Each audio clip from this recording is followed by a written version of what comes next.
श्री स्वामी समर्थ. ज्या सेवेकऱ्यांना स्वामींची सेवा करायची आहे, अगदी मनापासून वाटते की मी स्वामींची सेवा करावी, पण लिहिता येत नाही, वाचता येत नाही, हातामध्ये जपमाळ घेऊन जर माळेवरती जप करता येत नसेल, अशा सेवेकऱ्यांनी स्वामींची सेवा कशी करावी, त्यासाठी हा व्हिडिओ शेवटपर्यंत नक्की पहा. नमस्कार. ओढ स्वामी सेवेची या माझ्या यूट्यूब चॅनेलमध्ये तुम्हा सर्वांचे स्वागत आहे. जर चॅनेलला सबस्क्राईब केला नसाल तर नक्की सबस्क्राईब करा. जे काही वृद्ध लोक असतील किंवा ज्यांना काही लिहिता वाचता येत नाही, वृद्ध व्यक्तींना वयाच्या मानाने माळेवरती जप करायला जमत नाही, जप करत असताना माळ सारखी पडते किंवा जप करताना हात अवघडत असतील, तर अशा लोकांसाठी ना जप माळ ना कोणतेही पुस्तक वापरता सर्वात सोपा स्वामी सेवेचा उपाय मी सांगत आहे. सकाळी देवपूजेनंतर किंवा दिवसभरामध्ये कधीही तुम्ही ही सेवा करू शकता. सेवा करण्या अगोदर देवघरातील दिवा चालू करावा. त्यानंतर आसन घेऊन देवासमोर बसावे. 2 किंवा 5 अगरबत्ती लावाव्यात. त्या अगरबत्तीची रक्षा एका कागदावर पडेल अशा प्रकारे अगरबत्ती लावावी. त्यानंतर अगरबत्ती लावल्यापासून ते अगरबत्ती संपेपर्यंत डोळे बंद करून एकाग्र मनाने श्री स्वामी समर्थ हा जप म्हणावा. हा जप अगरबत्ती संपेपर्यंत म्हणायचा आहे. जप चालू असताना मध्येच फोन वापरू नये किंवा कुणाशी बोलू नये. एकाग्र चित्ताने आपल्याला ही सेवा करायची आहे. ही सेवा दिवसातून तुम्ही कितीही वेळा करू शकता किंवा सकाळ संध्याकाळ 2 वेळ केली तरीही चालते.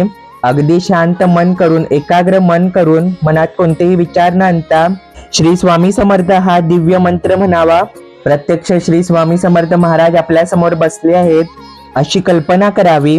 ही अगरबत्ती संपायला 20 ते 25 मिनिटे लागतात. संपेपर्यंत आपल्याला जप चालूच ठेवायचा आहे. अशा प्रकारे स्वामी समर्थ नामात एकरूप होऊन आपल्याला ही सेवा रोज करायची आहे. अगरबत्ती पूर्ण संपल्यानंतर महाराजांना मुजरा करून नमस्कार करावा. जी काही आपण नामस्मरणाची सेवा केली आहे ती स्वामींच्या चरणी अर्पण करावी. जप करत असताना जी काही अगरबत्तीची पडलेली रक्षा आहे ती करंगळीच्या शेजारील बोटाने म्हणजे अनामिकेच्या सहाय्याने स्वतःच्या कपाळाला उत्तरती लावावी. उत्तरती म्हणजे कपाळावरून नाकाच्या दिशेने ओढावी. तिथल्या तिथेच टिळक लावल्यासारखे ओढावे. घरातील सर्व सदस्यांना ही रक्षा लावावी. घरामध्ये जे काही बावनखोडे असणारे किंवा व्यसनी आजारी व्यक्ती असतील तर त्यातील थोडी रक्षा पाण्यातून त्यांना प्यायला द्यावी. जे काही व्यसने असतील ती व्यसने सुटायला मदत होते. त्याचबरोबर आजारपण असेल ते आजारपण बरे होते. बाकीची जी काही उरलेली रक्षा असेल ती सर्व घरात सर्वत्र आणि घराच्या बाहेर फुंकून टाकावी. यामुळे घराचे वाईट शक्तींपासून, वाईट बाधांपासून संरक्षण होते. अशा प्रकारे स्वामी समर्थ महाराजांच्या चरणी सेवा रुजू करावी. या सेवेने फार छान अनुभव येतात.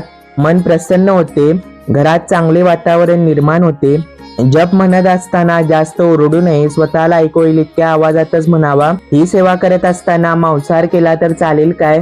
तर ज्या दिवशी मांसाहार असेल त्या दिवशी ही सेवा करू नये. स्त्रियांनी मासिक काळात 5-6 दिवस सेवा करू नये. त्यानंतर सेवा चालू करावी. सेवा करत असताना मनाची एकाग्रता हवी. मनात फक्त आणि फक्त श्री स्वामी समर्थ महाराजच हवेत. जप करत असताना मध्येच उठून जाऊ नये. अशा प्रकारे ज्या सेवेकऱ्यांना माळेवरती जप करता येत नाही, लिहायला किंवा वाचायला जमणार नाही किंवा पारायण करणे जमत नसेल, त्या लोकांनी ही श्री स्वामी समर्थ महाराजांची साधी सोपी सेवा करावी. तर ही माहिती तुम्हाला कशी वाटली ते कमेंट करून नक्की सांगा. हा व्हिडिओ आवडला तर लाईक करा, शेअर करा, सबस्क्राईब करा. श्री स्वामी समर्थ.